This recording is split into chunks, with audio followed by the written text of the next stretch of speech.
Todo esto también Kicillof salió a respaldar a Debido. Antes de meterme de lleno en un tema que yo te pido que prestes atención, una de las notas periodísticas más relevantes el fin de semana se escribió en esta casa, en el diario La Nación.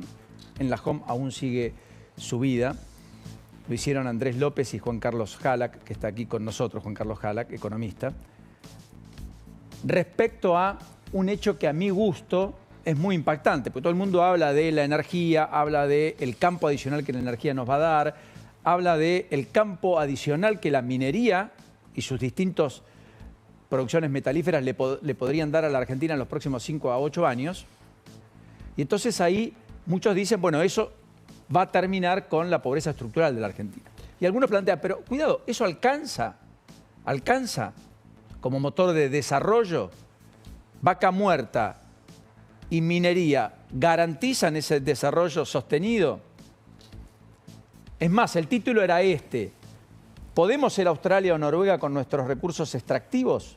Pregunta Andrés López incluso en redes sociales. Si quieren saber la respuesta, pasen y lean esta nota con unas cuentas bastante simples que hicimos con Juan Carlos Jalac, que está aquí con nosotros y con quien vamos a hablar en instantes nada más. Mostrámelo a propósito de esto que quiero ponerles el foco. La nota fue harto viralizada ayer. Fue el comentario en cuanta mesa se habla de actualidad, etcétera, respecto al futuro de la Argentina. Está incipiente, está en ciernes desde hace mucho tiempo. Hoy lo queremos profundizar un poquito. Pero ¿qué es lo que pasó, querido Maxi, con Kicillof? Respaldó a Debido, ¿no es cierto?, el fin de semana. Sí, y viene en sintonía con algún tipo de acuerdo probablemente con la Cámpora, porque en sintonía con ese ala, ¿no?, del peronismo que había respaldado durante el cierre de la semana pasada al ex ministro de Obras Públicas, cuya condena fue revalidada por la Corte Suprema y quedó detenido en Ezeiza sobre el cierre de la semana. El propio gobernador de la provincia de Buenos Aires, Axel Kicillof, tuiteaba una carta en la cual respaldaba justamente a Debido y se quejaba por la justicia argentina. Un abrazo al Chino Volpato que nos está viendo, qué sé yo. Un abrazo enorme, querido Chino, uno de los grandes de Midachi, si los hay, por cierto. Bueno, quiero mostrar esto, antes de la nota con Juan Carlos Jalac. Bueno, podría tirar el agua, podría pasar. Dos cosas. Lo que está pasando en materia hidrocarburífera es definitivamente un hito. YPF alcanzó un nuevo récord de producción propia, lo dijo el propio Marín en el transcurso del día viernes. Se está preparando Vaca Muerta para romper el techo de los 600.000 barriles de petróleo por día. YPF solo ya produce 200.000 barriles por día. Se espera que en marzo pegue el nuevo hito. Esta es la producción de petróleo que ya está vigente. Piensen que esto empezó en 2022, toma impulso pospandemia, crece de manera denodada y prácticamente más que duplica en los últimos 3 años la producción. El salto va a implicar que en solo 3 años va a duplicar los rindes, pero además se va a duplicar el viejo récord de 1998. Recuerden además que 760.000 son los barriles de petróleo por día que tiene como capacidad para evacuar Neuquén, gracias a la amplitud que le dio y a la ampliación de Oldelval, que es uno de los más importantes al respecto ductos. A fines del año que viene incluso la capacidad va a mejorar. A fines del año que viene la capacidad de transporte dará el gran salto con la puesta en marcha del oleoducto Vaca Muerta Sur, que sumará espacio para unos 500.000 barriles por día. Vos no puedes extraer y acumular. ¿Se entiende lo que quiero decir? Lo tenés que extraer y sacar al gas no convencional. Por lo tanto, si no tenés transporte, es un cuello de botella para la producción, así puedas perforar, puedas hacer más pozos, etc. Con lo cual, y al cual se va a sumar inclusive, más allá de estos 500.000 barriles por día, duplicar norte de Oldelval con 220.000 barriles previstos también desde diciembre del 2026. ¿Qué es lo que le quiero decir? Vamos a tener en el petróleo un campo. En la energía no convencional, en el gas no convencional. Más allá de lo que dijo Galucho, el titular de Vista, que se reunió incluso con Milei, tenemos la foto, el viernes, en la Casa Rosada, porque confirmó inversiones por 4.500 millones de dólares para los próximos 3 años. El dueño de Vista, hombre que además hizo mucho por Vaca Muerta desde YPF cuando estaba con Cristina Fernández de Kirchner, al frente de la compañía. Recuerden que los descubrimientos nacen en 2013. La principal inversión la hace YPF, más de 6 de cada 10 dólares que se pusieron hasta el 2024 los puso YPF. Hubiera sido impensable Vaca Muerta sin YPF. Esta es la reunión del viernes. Esta es la reunión con Galucho, ¿no? Sí, efectivamente. Ahí está Galucho, al lado está Luis Caputo, por cierto, entre otros, con el propio presidente Milei. Vista que hace poco consiguió valer como activo más de 1.000 millones de dólares. Y fue Galucho el que dijo, somos 35% más caros que Estados Unidos. Por lo tanto, hay un problema de competitividad que tiene que resolver Vaca Muerta para que eso que está en ciernes, que ya implica mucho de la producción, explote, crezca. Ahora, más allá de esto, después viene todo lo que es el complejo minero, que podría quintuplicar las exportaciones de la mano del litio y del cobre. Se habla de 25.000 millones de dólares en 2023, con una inversión estimada de 35.000 millones. De vuelta, en 2033, en 8 años, la Argentina podría exportar de la mano del litio y el cobre 25.000 millones de dólares.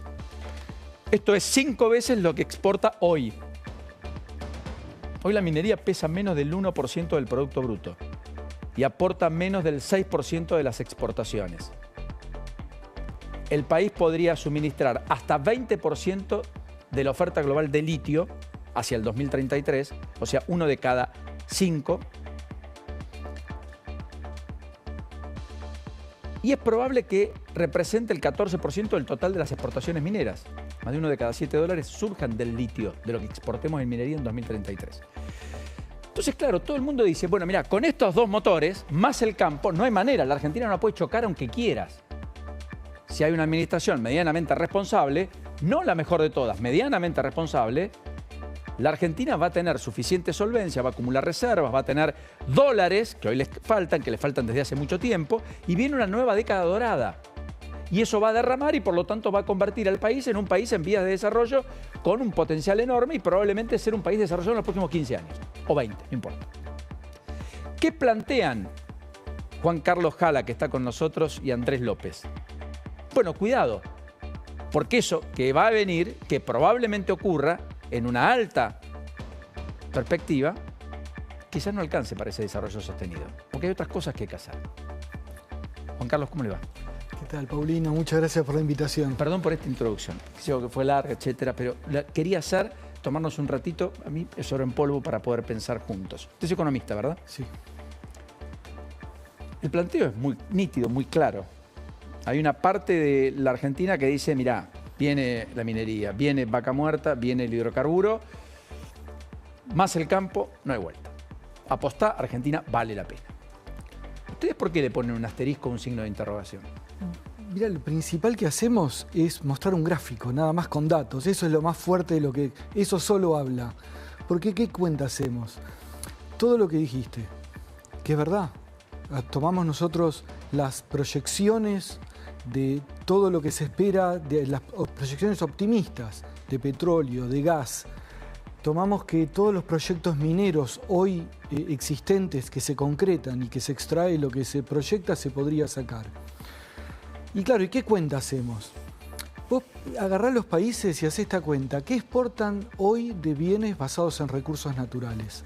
Per cápita. Eso, el per cápita es súper relevante. Entonces, Noruega, uno de los países emblemáticos. Emblemáticos porque hay muchos países con mucho recurso natural. La mayoría no son ricos, o son ricos pero una riqueza que no es desarrollo. No sé, Arabia Saudita, Qatar, no sé, los países petroleros en general no son países a los que aspiraríamos a hacer. En general porque no procesan en muchos casos lo que sacan, ¿no? También, lo cual, porque son gobiernos en muchos casos que también evitan el derrame, ¿no? Lo procesan un poco, o sea, procesan un poco el petróleo, a veces tienen petroquímica, pero hasta ahí llegan, no hay mucho más.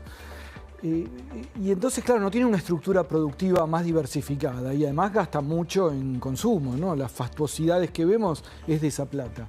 Entonces, sacá esos países. Y muchas veces se nos pone a nosotros y nos dice, bueno, pero miremos el caso de Australia. ¿Cómo? No, porque Australia es un país raro, que es desarrollado, pero tiene muchos recursos naturales. Lo mismo en Noruega. Son países, Canadá, se ponen como ejemplos de países desarrollados, correcto, pero que exportan mucho recurso natural. Entonces, ¿cuánto es lo que se exporta de recurso natural per cápita? Y eso te da para Noruega cerca de $30.000 per cápita. Para Australia te da $13.000 per cápita. Por año.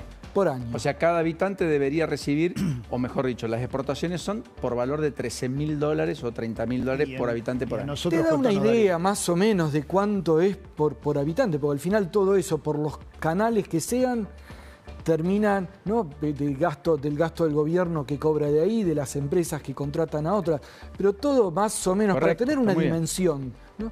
$13.000 per cápita Australia, Canadá $7.000 per cápita, 7.000 y pico, Nueva Zelanda 5.000 y pico, Argentina hoy, ¿cuánto exporta per cápita de recursos naturales? 50.000 millones, se ponele $60.000 millones de dólares. A mí me gusta decir 50.000 porque hay una cuenta muy fácil que se puede hacer. 50.000 millones de dólares dividido 50 millones de habitantes, más o menos, da $1.000 per cápita. La cuenta bien nos da 1.200, 1.100 y pico. Mira que es $1.200 per cápita. Entonces decimos, bueno, pero eso es hoy, que no pasó todo lo que dijiste vos. Cuando pase todo eso, ¿cuánto va a ser? Cuando pase todo eso, y vos pusiste números y dijiste los números, esos números que son 25.000 de acá y 20.000 de acá, bueno, es duplicar eso en 5 años. O sea, llegar a 100.000 millones de exportaciones, 120.000. Claro, y eso entonces es agregarle, en vez de decir los 50.000 de hoy o los 60.000, en vez de los 1.200 per cápita, con las mejores 1.400. estimaciones, estaríamos en 2.000 per cápita. Ok. Recordemos, contra 5.000, contra 7.000, contra 13.000 de Australia, contra 30.000 de Noruega. Decimos, ponele que, decimos, bueno, pero también hay... El campo duplica su producción en 8 años. Ahí está, el campo duplica otros 50.000 millones de dólares, pasás a 3.000. O 4.000. Chile tiene 3.500. Chile es un país que está mejor que nosotros, pero no es un país desarrollado. Ellos se plantean en Chile cómo diversificar su estructura productiva para llegar al desarrollo que hoy no tienen, no son un país Porque desarrollado. más del 50% de lo que exportan es cobre. Claro, exactamente. Que nosotros no tenemos nada de este lado de la frontera y ahora lo vamos a empezar a tener a partir probablemente recién del 2029 o 2030. Claro, y eso entonces muchos nos dijeron, bueno, pero entonces ¿qué? No extraer los recursos naturales, los recursos extraíbles. Y no es lo que decimos, sí, extraigámoslos y eso nos va a ayudar y seguro te va a ayudar a estar en un mejor estándar de vida. Pero lo que decís es necesario pero no suficiente. Es necesario pero no suficiente, pero lo importante ¿por qué es? Porque no esperemos a que nos demos cuenta que no es suficiente para empezar a hacer todo lo que hay que hacer. Porque sí se habla de cuestiones que hacen a la producción, o sea, la estabilidad macroeconómica va a ayudar a todo lo otro. Que haya acceso al crédito va a ayudar Correcto. a todo lo otro. No es que puede ser que eso mismo, vaca muerta, ayude a estabilizar la economía y la estabilización de la economía ya en sí ayuda a desarrollar las otras cosas.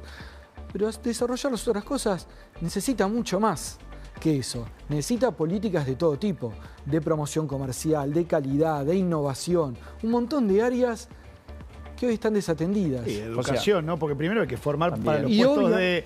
La otra vez hablaba con alguien, profesor, perdón, Paulino, por específicamente del área de minería. Me dice, no sé si tenemos gente para llenar esos puestos, porque los gobernadores dicen, por ejemplo, San Juan, si hoy tenemos a 30.000 personas empleadas en minería, vamos a tener 85.000. ¿Viste esas cuentas que hacen en el medio de la dice, bueno, y las 55.000 personas están, ¿y dónde van a...? Y la ciudad que las tiene que albergar, ¿está? Bueno, Pero eso... además, no solo la educación para esos sectores, sino la educación para toda la economía, o sea, Claro. tanto educación básica como la formación profesional, ¿no? Y vos sabés que una cosa también que advertimos, nosotros ahora en la UBA, los dos, Andrés y yo, somos profesores de la UBA, vamos a hacer una conferencia muy grande que van a venir gobernador actual de Santa Fe, Puyaro, va a venir ex gobernador Rodríguez Larreta, va a venir el secretario de producción, de coordinación de la producción del gobierno actual, y bueno, muchos otros, ex ministros de Economía como Culfas, Guillermo Acosta, ministro de Economía de Córdoba, de la provincia de Córdoba, a discutir eso. ¿Qué hay que hacer? ¿Puedo hacer una pregunta? Sí, la última, dale. ¿Qué hay que hacer? Porque en Neuquén, en Río Negro, en Chubut, no hay capacidad operativa, no hay industrias fuertes como tenemos a 1.500 kilómetros, que es acá de Gran Buenos Aires. ¿Cómo se hace para generar eso, como para que estas industrias también se puedan ayornar a lo que vamos a necesitar allá? O para trasladar, ¿cómo se hace? Pero eso es un buen punto. O sea, vos necesitas que lo que es lo se llama desarrollo de proveedores, ¿no? Todos los proveedores de estas industrias. Pero también un punto importante es que Eso es uno de los riesgos que vemos en esto de descansar en vaca muerta. Es que hoy ya existe una estructura productiva moderna, dinámica. Hay industrias de todo tipo acá, de la maquinaria agrícola, de los servicios basados en conocimiento, Correcto. de todo tipo de industria y en el agro. Vamos en esta conferencia, invitamos empresas, paneles de empresas dinámicas, exportadoras, innovadoras, que no están visibilizadas en la discusión pública. Se cree que cuando pensamos en Argentina y el potencial exportador y pensamos en sacar petróleo, bueno, eso hagámoslo, pero tenemos todo esto otro, ya existe eso. En cualquiera de los casos, ordenar la macro, volver a tener acceso al crédito para el sector privado y el sector público, y finalmente tener una política que incentive el desarrollo de lo uno y lo otro, que siempre estuvieron bajo tierra, pero nunca lo pudimos explorar como corresponde, con los debidos cuidados y bajo las normas internacionales, definitivamente es un salto cualitativo. Por supuesto. Sí. Pero no quería perder de vista esta mirada. Simplemente, Juan Carlos, gracias. Muchas gracias. Ha sido muy Gracias por la generoso y invitación. tomemos la cuenta de un diálogo un poco más extenso. Y felicitaciones por poner el dedo en la llaga, por dar el título. Bueno, muchas gracias. Lola Echara, mientras tanto, a todo